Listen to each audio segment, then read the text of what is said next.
Bonsoir à toutes et à tous et bienvenue à ce 20h sur la télévision Burkina Info. Au sommaire, une rencontre internationale US-Africa Business Forum consacrée à l'investissement en Afrique se tiendra le 21 septembre à New York aux États-Unis. L'ambassadeur américain Tulinabo Mushingi invite le gouvernement du Burkina à prendre part aux travaux. Et la 7e édition de la rencontre scientifique du réseau ouest africain des chercheurs dans le domaine des substances naturelles est prévue du 9 au 12 août 2016. La construction de l'échangeur du Nord a un impact négatif sur certains commerces, le constat dans ce journal. L'ambassade des États-Unis d'Amérique au Burkina Faso souhaite une bonne représentation du pays au US Africa Business Forum prévu le 21 septembre prochain à New York. Le diplomate américain Tulinabo Mushingi a expliqué au Premier ministre Paul Kabatieba les retombées positives dont pourrait bénéficier le Burkina à l'issue de ce forum destiné à l'investissement. Alida Tapsoba. Parler des actions de l'ambassade des États-Unis au Burkina Faso et voir dans quelle mesure travailler pour une synergie d'action, c'est ce qui a mené l'ambassadeur des États-Unis résidant au Burkina Faso, Sidpa Walmde Tulinabo Mushingi, ce 2 août 2016 au Premier ministère. Il a été reçu par le premier responsable des lieux, Paul Kabatieba. Après quelques heures d'entretien, l'ambassadeur a livré le contenu de sa rencontre aux hommes de médias. D'abord, l'idée de US Africa Business Forum, il y a un forum qui va se tenir à New York le 21 septembre. Et j'ai voulu inviter le gouvernement de Burkina Faso à être bien représenté à ce forum parce que ça suit, c'est la discussion qu'on a eue en 2014 quand nous avons eu le US Africa Summit. À ce moment-là, c'était tous les chefs d'État, tous les hommes d'affaires parlaient ensemble de projets, comment on peut travailler ensemble. Pour ce forum qui va avoir lieu, je voulais demander au gouvernement de Burkina Faso d'aller vraiment avec des projets concrets. Parce qu'on a eu quand même un an, plus d'un an, pour mûrir les idées. Qu'est-ce qu'on peut faire, les hommes d'affaires burkinabés et les hommes d'affaires burkinabés. Le programme sur la sécurité sanitaire mondiale a également été abordé au cours des échanges avec le Premier ministre. 14,4 milliards de francs CFA seront débloqués pour sa mise en œuvre. Un programme clé qui est là, c'est le programme sur la sécurité sanitaire mondiale, Global Health Security Agenda, qui est une nouvelle initiative du président Obama et dont nous sommes contents de dire que le Burkina a été choisi parmi les 17 premiers pays à participer à ce programme. Ça, c'est un programme qui va dépasser à peu près 14,5 milliards de francs CFA d'ici. On a commencé l'année passée pour les prochains 5 ans. Mais on peut alors dire que la coopération entre les États-Unis et le Burkina Faso sont bien engagées. Et comme à son habitude, c'est avec un grain d'humour que Sidpa Walmde Tulinabo Mushingi a clos ses propos. Bon voilà, et après ça on a parlé de l'Europe, on a parlé d'autres choses, on s'est dit bonjour, on a fait des parents plaisanteries, comme il y en a qui sont Moaga et qui sont, je ne sais pas, des Tougans, des Samo, etc. Alors ils se sont taquinés. Moi je suis resté en dehors de ça, parce que je ne voulais pas créer plus de problèmes. Bientôt, une centrale solaire de 20 MW, extensible à 30 MW, desservira l'ouest du Burkina en énergie. Le Premier ministre Paul Kabatieba a procédé hier au lancement des travaux de construction dans la commune rurale de Kona, située à une soixantaine de kilomètres de Dédougou. Ce projet d'électrification rurale permettra un accès à l'électricité à près de 20 000 habitants.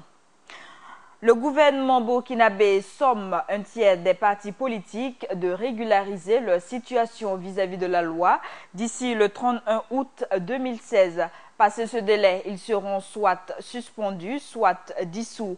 Et selon un communiqué du ministère en charge des libertés publiques, quelques 42 partis sur les 145 que compte le pays sont dans l'illégalité.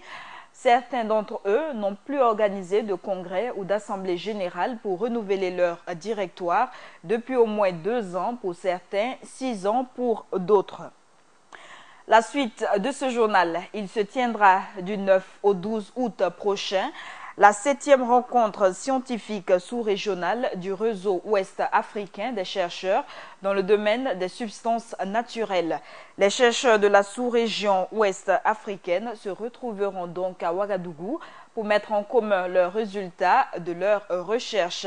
Et l'amélioration de la santé des populations par les plantes et substances naturelles, c'est l'un des objectifs visés par cette rencontre. Ibrahim Zongo. Substances naturelles et santé des populations, tel est le thème de la 7e rencontre scientifique sous-régionale du réseau ouest africain des chercheurs dans le domaine des substances naturelles OnePress. L'information a été donnée ce mardi 2 août à la presse par le secrétaire exécutif du dit réseau. L'objectif de ce réseau, c'est de contribuer de façon efficace et efficiente à l'amélioration de la santé des populations par les plantes médicinales, par les substances naturelles. Quand on parle de substances naturelles, vous avez bien sûr les plantes médicinales, mais vous avez également des substances qui sont consommées dans le quotidien. La présente rencontre qui se tiendra du 9 au 12 août vise à améliorer la synergie de travail des chercheurs de la sous-région ouest africaine. C'est l'occasion pour les chercheurs de la sous-région de se retrouver, de mettre en commun les résultats de leurs recherches pour éviter les redites. Donc, d'une université ou d'un centre de recherche à l'autre, qu'on ne reprenne pas les mêmes recherches avec nos moyens limités, qu'on capitalise les résultats, comme je le disais tantôt, et qu'on mutualise tout ce qui peut être mutualisé. Un laboratoire n'est jamais suffisant à lui seul. En clair, ce réseau scientifique ne fait ni de découverte ni d'invention, mais accompagne les tradipraticiens dans l'approche qualité de leur médecine. Quand le tradipraticien nous dit « voilà telle recette que j'utilise pour traiter telle pathologie », c'est efficace. Nous partons maintenant de cette information pour nous mettre sur les recherches, voir si l'information est correcte. Est-ce que le produit même efficace n'a pas d'effet secondaire sur des organes vitaux? Alors donc, nous allons au laboratoire et à partir donc... Prendront part à cette rencontre scientifique 7 pays, dont le Bénin, la Côte d'Ivoire, le Niger, le Mali, le Togo et le Nigeria, pays hôtes de la 6e rencontre tenue en 2014.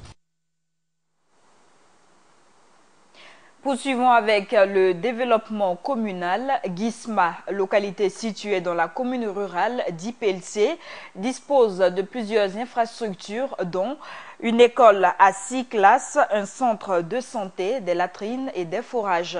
L'ensemble de ces réalisations est un don des Lions Saphir Ouaga. Le gouverneur du Lions Club est allé constater ce matin les réalisations. C'était en présence de Gaël Rodrigue. Une école à 6 classes, un centre de santé, des latrines, des forages, ce sont entre autres les infrastructures réalisées par les Lions Ouaga Saphir à l'endroit des habitants de Guisma, localité située dans la commune de Ipelcé. Les Lions, c'est des gens qui n'ont pas forcément des moyens, mais qui ont le cœur, qui ont un cœur qui leur parle au quotidien et qui ont des regards bienveillants et qui ont aussi un tissu relationnel au niveau national et à l'international.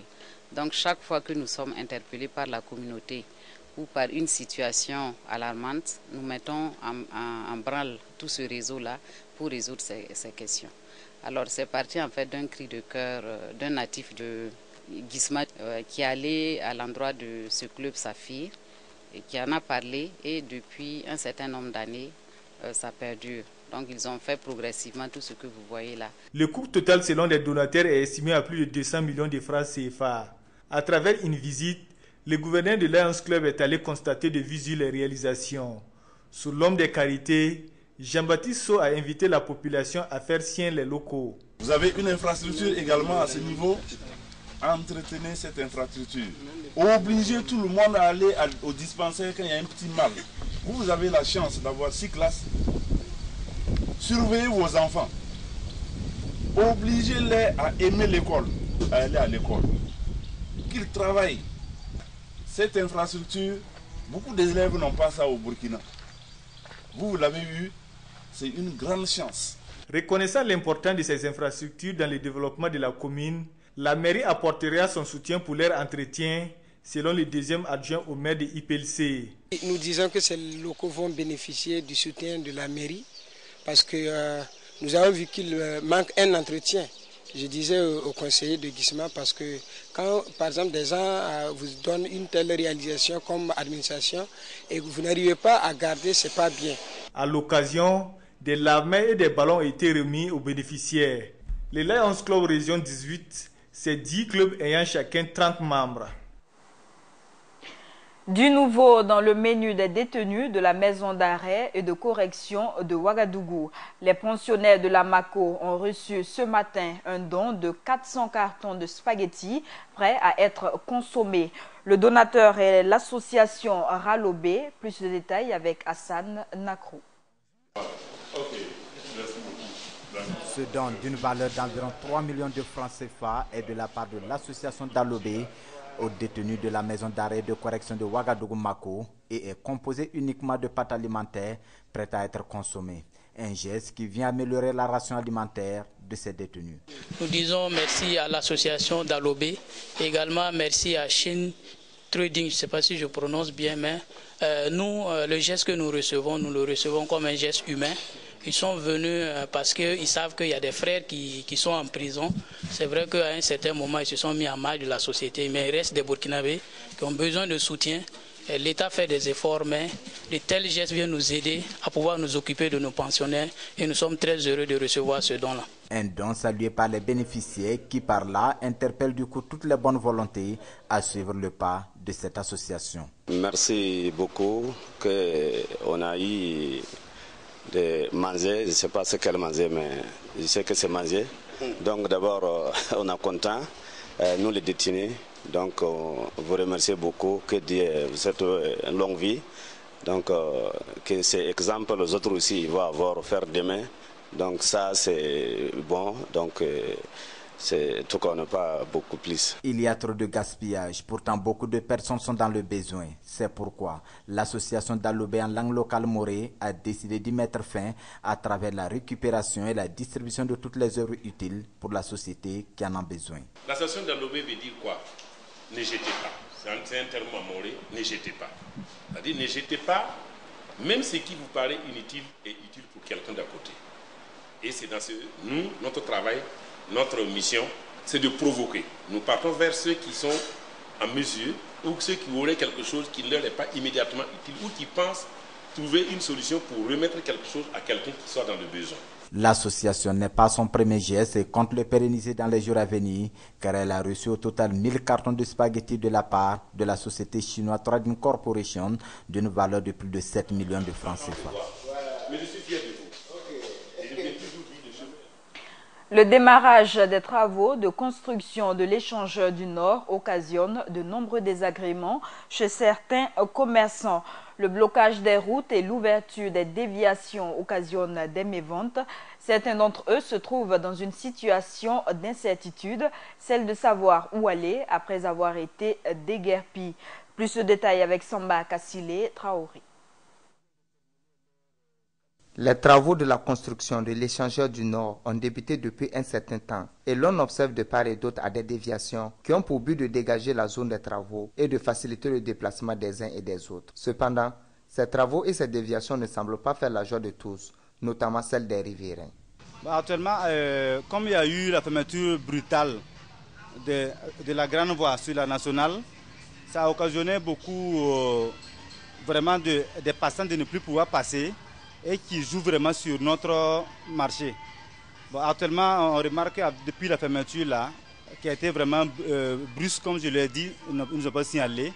Ça fait que nous n'arrivons plus à vendre comme auparavant. Et on est obligé de supporter nos charges habituelles. Moi en tout cas, moi ce qui me dérange présentement, on nous a recensé, mais je ne sais pas ce qui va se passer après. Sinon pour le moment, vraiment, on doit quitter ici. Mais jusqu'à présent, on ne nous a rien dit. Tout ce qu'on sait seulement, on doit quitter ici. Présentement, on n'a plus de clients, mais on n'a pas les soins. Puisque personne ne passe. Comme personne ne passe là, on va avoir les clients où?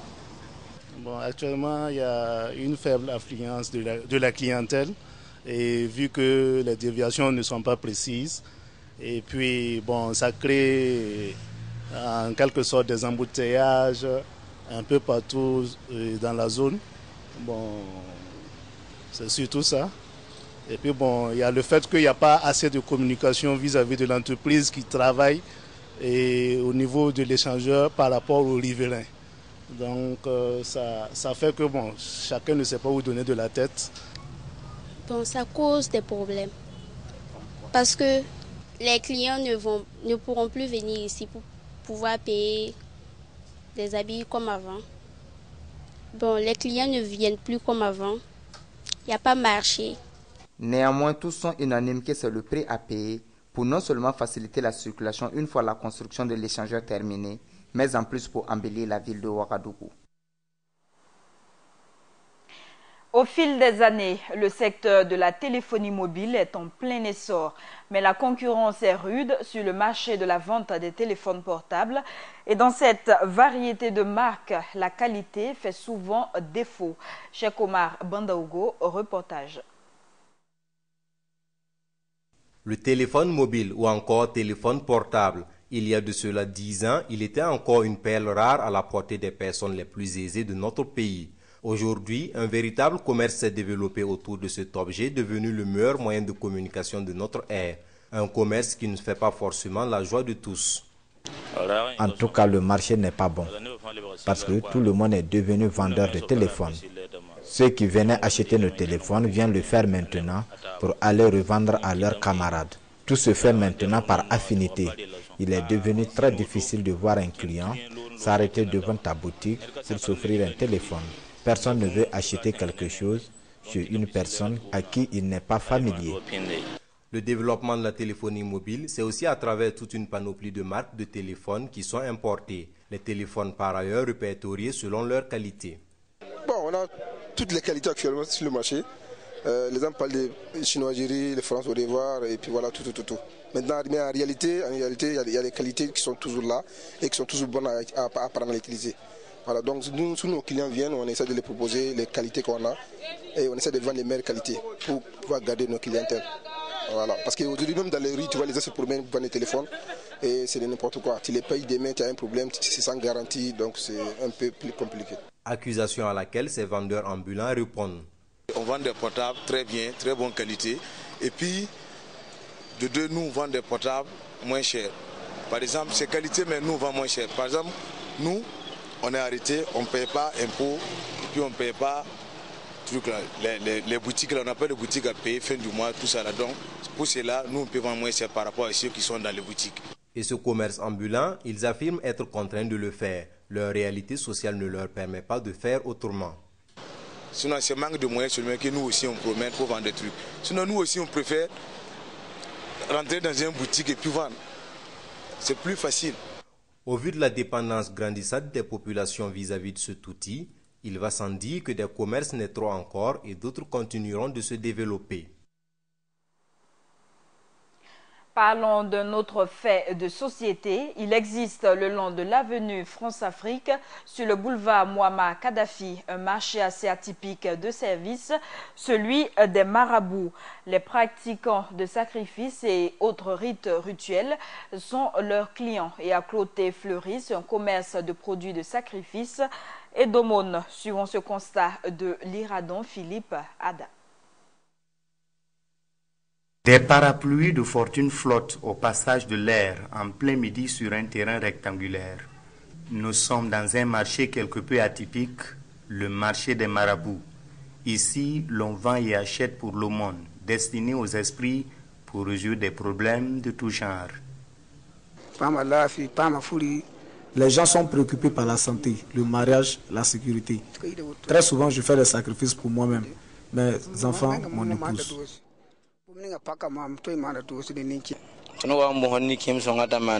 Je suis venu demander une prière, car la vie est dure, il y a trop de haine. Et j'ai demandé du travail afin de pouvoir subvenir à mes besoins, mais également la paix pour le pays. Sinon, nous vivons dans la misère. Et ceux qui fréquentent le lieu, ou du moins les clients, sont de tout genre et de toutes les catégories socio-professionnelles. Des pauvres comme des riches, des fonctionnaires, des chômeurs viennent acheter nos produits. En turbané et le chapeau imposant à la tête, Samba Diallo ne vit que du maraboutage, un métier qui nourrit son pratiquant. En termes de chiffres, je ne peux pas évaluer ce que je gagne. Mais avec ce que je gagne, je prends en charge ma famille, les soins de santé, la scolarité des enfants. Bref, je me parle bien. Idem pour les femmes ou du moins les commerçantes de ce marché qui se frottent les mains, telles elles font des chiffres en vendant curry, lait frais, sel et autres produits destinés à l'aumône. En vérité, ce commerce nous rapporte beaucoup, car c'est avec ce que nous gagnons que nous payons la scolarité de nos enfants, la nourriture, l'eau et subvenons à tous nos besoins. Sincèrement, ça nous rapporte. Mais si on nous chasse de ce lieu, ça va être difficile pour nous. En cela, nous demandons de l'aide. Ces produits achetés restent sur place pour les mendiants ou se retrouvent souvent au milieu des voies. Et selon la croyance, le but est d'ouvrir la porte d'un bel avenir.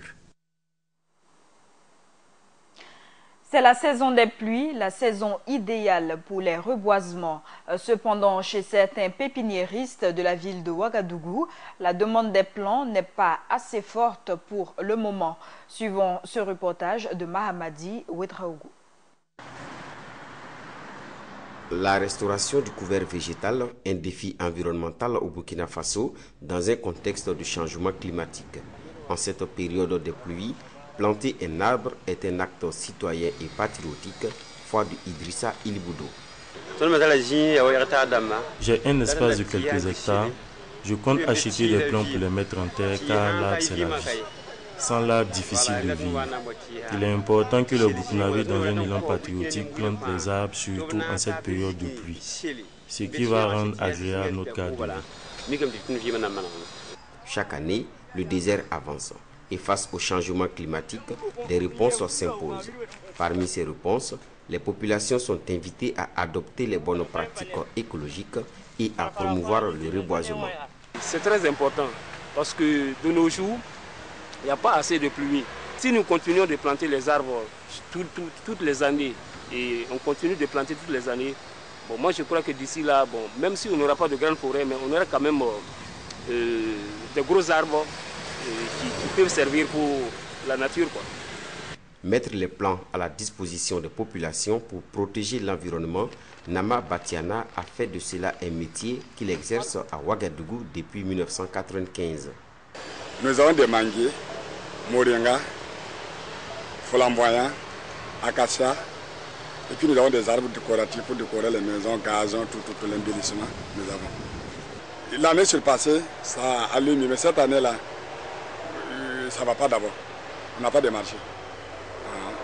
La clientèle se fait toujours attendre pendant que la saison des pluies bat déjà son plein. C'est dire que la sensibilisation doit être renforcée en vue de susciter davantage d'engouement des populations pour le reboisement. Toute chose qui va contribuer à promouvoir le développement durable au Burkina Faso. À présent, santé publique, il y va de la santé des usagers des toilettes publiques, que ces lieux soient propres et hygiéniques. À l'université, professeur Joseph Kizerbo, la propreté dans les toilettes publiques laisse à désirer. Suivons cet élément signé Mahamad Sangari. L'insalubrité devient de plus en plus récurrent sur le campus de l'université Ouaga 1, professeur Joseph Kizerbo. Le cas le plus patent est celui des toilettes. Il y a des douches, c'est bouché. Quand tu rentres et tu finis de faire ta toilette, là, bon, quand tu mets de l'eau là-dessus, l'eau ne passe pas, c'est elle a calé seulement. Bon, presque, il y a beaucoup de douches qui sont comme ça. Cette situation de la vie de nombreux étudiants est imputable au comportement des usagers des dites toilettes. Le matériel est très mal utilisé. Il y a des étudiants même qui ne savent pas comment utiliser. Ils rentrent, ils font leurs besoins, au lieu de chasser leur sel, ils laissent ça là-bas. Et ça fait qu'ils utilisent mal le matériel. Et le nettoyage également, quand vous rentrez, vous voyez qu'il y a trop d'odeur. Pour certains, l'insuffisance des toilettes justifie en partie cette insalubrité. Il n'y a pas d'hygiène en tant que telle. Parce que les femmes même qu'on recrute pour faire le travail, elles font le travail malgré eux. Puisque le personnel, je pense que ce n'est pas suffisant. Parce qu'une fois que la personne est sûre, il faut que chaque heure, là, il faut passer. Et les toilettes, là, sont insuffisantes. Donc, ça fait que le peu de toilettes qui est là, les gens viennent à chaque fois. Donc, bon, l'hygiène n'est pas ça au niveau des toilettes. Quant aux femmes chargées du nettoyage, elles font de leur mieux pour maintenir l'hygiène et la propriété en ces lieux. C'est parce que nous nettoyons, sinon les douches ne peuvent pas être propres. Les étudiants se disputent sur la façon d'utiliser les douches. Certains rentrent avec de l'eau et d'autres ne le font pas. Si tous les étudiants pouvaient rentrer avec de l'eau, ça serait bien car les chasse-eau sont gâtés. Mais ils ont promis de venir réparer. Au-delà de la situation de ces toilettes, d'autres cas d'insalubrité sont légion sur ce campus. Des ordures sont abandonnées un peu partout et certains usagers de ces lieux arrivent même à faire leurs besoins dans les caniveaux du dit établissement. 5 sportifs burkinabés, dont 2 nageurs, un judoka et 2 athlètes, prendront part aux Jeux olympiques le 5 août prochain à Rio de Janeiro, au Brésil. Ces athlètes se disent confiants quant à une bonne participation à cette compétition. En Libye, les forces loyales au gouvernement d'union nationale, appuyées par l'ONU, ont indiqué avoir enregistré des progrès conséquents dans la ville de Sirte face au groupe État islamique. Ces progrès interviennent alors que l'aviation américaine a effectué hier des frappes aériennes contre les positions de Daesh sur demande du gouvernement d'union nationale libyen. Et nous refermons cette édition avec cette information. Merci à tous de l'avoir suivi.